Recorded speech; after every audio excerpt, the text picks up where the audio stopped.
변론 증거 62번째 시간입니다. 오늘은 이사야 64장을 통하여 진노의 날에 인간의 형편에 대해서 불심판에 대해서 변론해 보도록 하겠습니다. 본정은 하나님의 진노는 사정없이 풀이 촛불 사는 것 같이 풀이 물을 끓인 것 같이 임하게 되어서 대적이 떨게 돼서 멸망하게 될 것을 말씀했습니다. 이것은 인간 정말의 환난 심판하는 것이 인간이 견뎌낼 만한 환난 재앙이 아닙니다. 다 멸망할 수밖에 없는 하나님의 보호와 하나님의 사랑이 없이는 멸망할 수밖에 없는 그런 환난이라는 것을 나오는데 그 환난이 불심판으로 임한다 이렇게 되어 있습니다. 그래서 본문을 통하여 하나님의 역사가 인간 정말에 어떻게 진행되는가 한번 보시도록 하겠습니다. 1절 이랍니다. 원컨대 주는 하늘을 가르고 강림하시고 주의 앞에서 신들로 선 진동하기를 풀이 촛불스라며 물이 물을 끓인 같이 하사 주의 대적으로 주의 이름을 알게 하시며 열방으로 주의 앞에 떨게 없소서. 하늘이 갈려지고 땅이 진동하는 하나님의 진노는 이렇게 사정없는 일이라 이 말입니다. 풀이 촛불스라며 풀이 물을 끓인 같이 임하는데 이 대적이 다 떨게 된다. 대적이 누구겠습니까? 하나님이 없다는 공산당 일체적인 대적이 되겠죠. 하나님을 믿지 않고 부실론, 유물론 사상으로 세상을 늘변하게 하는 세력이 바로 공산당인데 거기에 추종하는 색들도 다 그런 세력과 일반이 되겠죠. 이런 자들이 다 멸망당하는 것이 인간 종말이다 이 말입니다. 그래서 주 제1의 날은 사정이 없는 그러한 환난 재앙인 것을 우리가 알아야 된다. 이것을 성경 여러 군데 이런 말씀을 예언을 해놓거든요. 첫 번째 보면 베드로후서에 베드로 사도가 보면 베드로후서 3장 7절에 이제 하늘과 땅은 그 동일한 말씀으로 불사르게 하여 간수하신 바 되어 경건치 아니한 자들을 심판의 멸망같이 보존하여 두신 것이니라.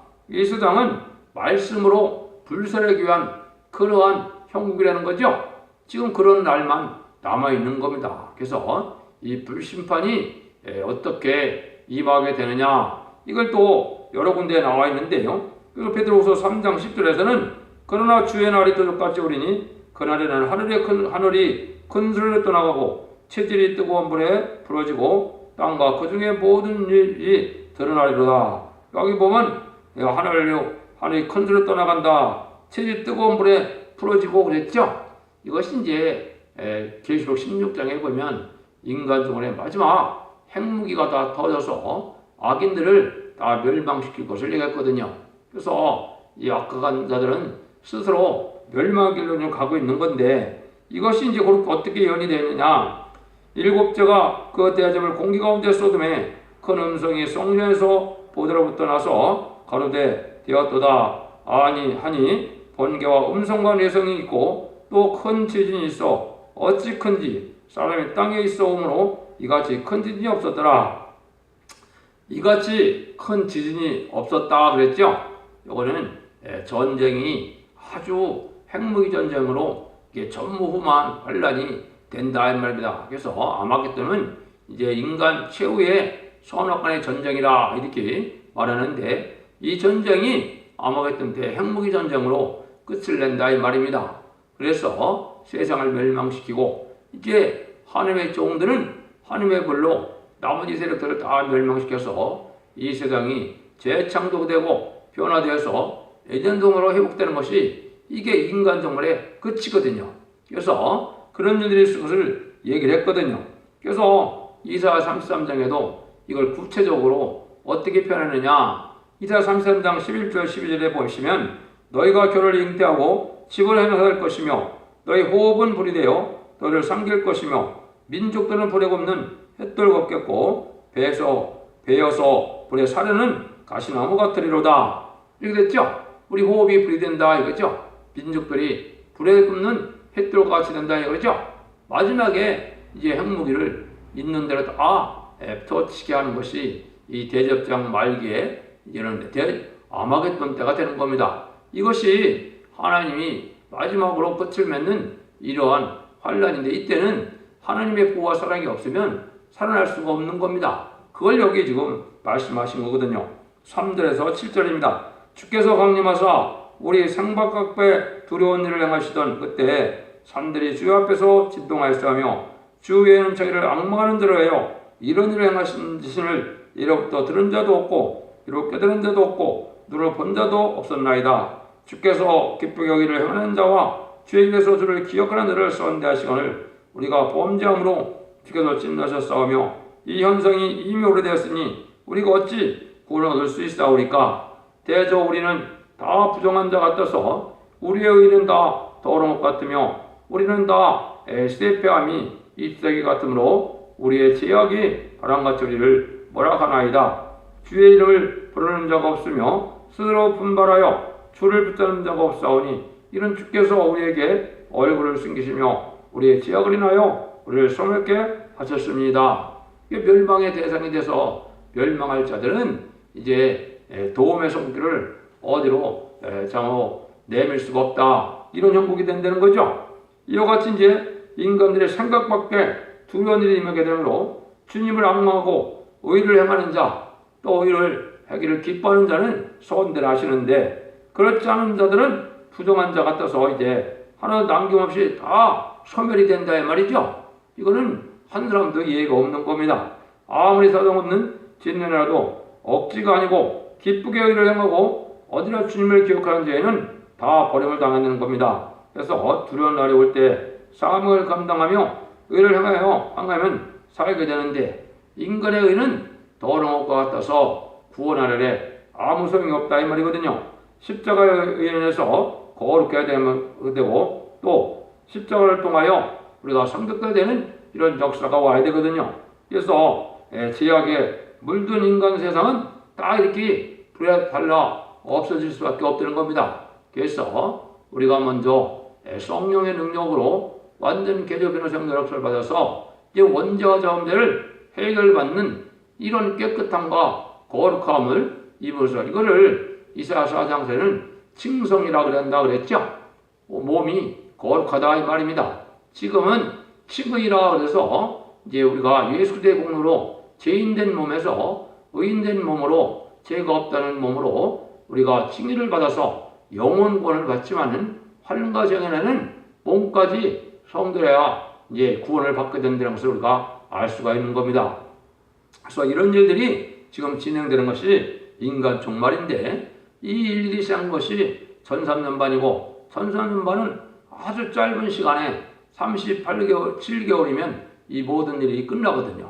그래서 아주 그런 임박한 때 우리가 살고 있다 이렇게 볼 수 있거든요. 8절입니다. 그러나 여호와여 주는 우리 아버지시니다. 우리는 진이교 주는 토기장이시니 우리는 다 주의 손으로 지은 것이라. 이와 같이 인간들이 소멸을 받게 되는데 모든 사람은 질그릇에 불과하다 이 말이죠. 우리는 질그릇이다 잘 깨지는데 우리가 지음 받을 때 뭐로 지음을 받았습니까? 흙으로 지음을 받았죠. 그래서 우리가 죽으면 흙으로 들어간다 이러는데 흙으로 지음 받았으니까 질그릇에는 이제 뭐를 잘 담겨야 귀한 그릇이 되겠습니까? 그릇은 무엇이 담겼냐에 따라서 그게 귀한 그릇이냐 천한 그릇이냐가 갈려지는 거죠.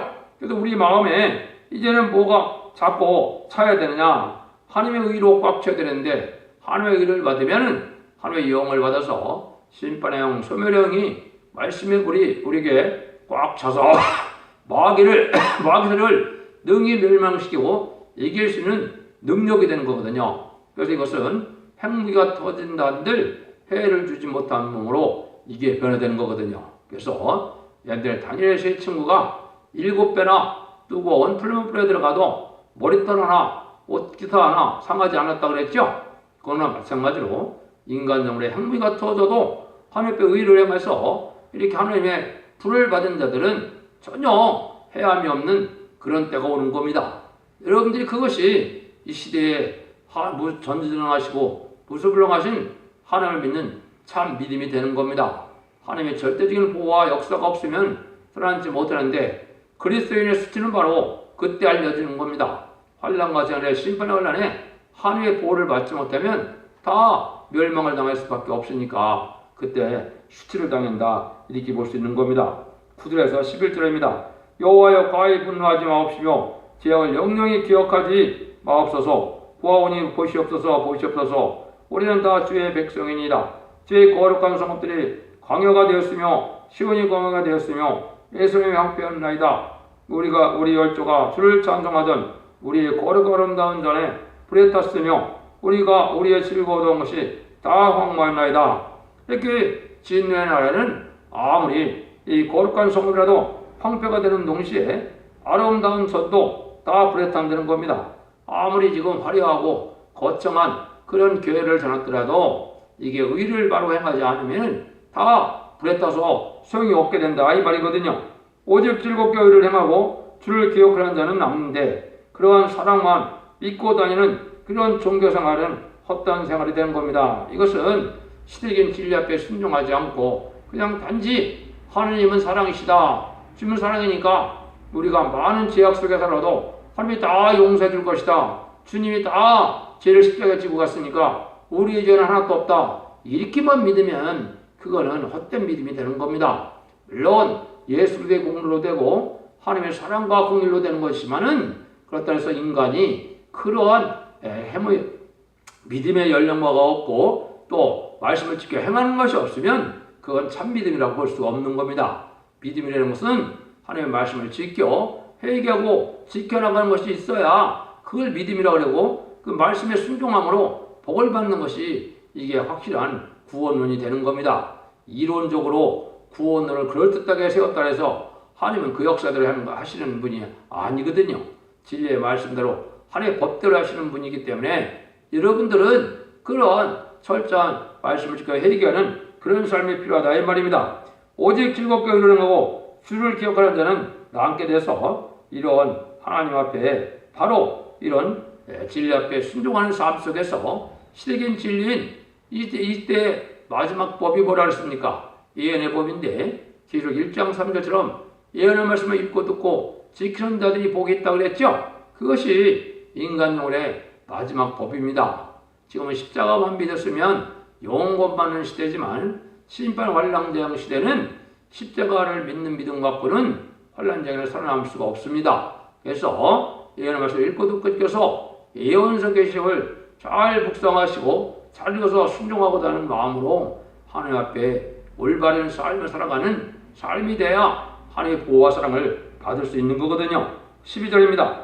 여호와여 일이 일어나거늘 주께서 오히려 스스로 억제하시리까 주께서 오히려 잠잠하시고 우리를 심한 계명을 받게 하시리까 이와 같이 되므로 모든 사람은 심판 고통을 받게 되는 동시에 큰 형벌을 받게 됩니다. 성신을 근심케 하는 자는 다 심판을 받게 된다 이 말입니다. 주님을 기뻐하고 의를 행하는 자에는 남을 자가 없는 것이 인간 종말이라 이 말입니다. 그래서 이제까지는 거짓 믿음, 가증한 믿음, 참된 믿음이 아니어도 잘 먹고 잘 살았지만은 심판 환란 때는 참된 믿음만이 진리의 말씀을 지켜 순종하는 자들만이 이제는 하나님의 보호 속에 죽지 않고 새 시대가고 죽지 않고 변화 승천하여 세세의 왕권의 축복을 받는 그런 인간 종말의 마지막 구원의 복을 누리게 될 것을 말씀하는 거거든요. 결론을 말씀드리면 하나님께서는 진노를 내릴 때는 의를 행하는 죄는 남을 것 하나도 없다는 것을 가르친 말씀입니다. 그래서 우리 믿음이라는 것이 관념적으로 이게 종교생활을 했다고 해서 예식적인 종교생활을 했다고 해서 그게 구원이 이루어진 것이 아니거든요. 그래서 중심으로 우리가 하나님 앞에 인정받을 만한 삶의 열매가 믿음의 열매가 성령의 열매가 있어야 되거든요. 그래서 믿음의 의가 있고 행함의 의가 있는데 인간 종말에는 상급까지 받고 또 죽지 않고 새세가는 일이기 때문에 원죄 원죄를 해결받아서 행함 따라서 이제 보응을 받고 행함 따라 보상을 받는 이런 때가 오는 거거든요. 그래서 여러분들 진리 앞에 순종하여 두렵고 떨림으로 구원을 이루어야 하신 말씀대로 하나님 앞에 인정받는 이런 자들이 돼서 환란과 대날에 남은 백성이 되는 놀라운 은총을 받는 성도님들이 되기를 예수님으로 간절히 축원드립니다. 아멘.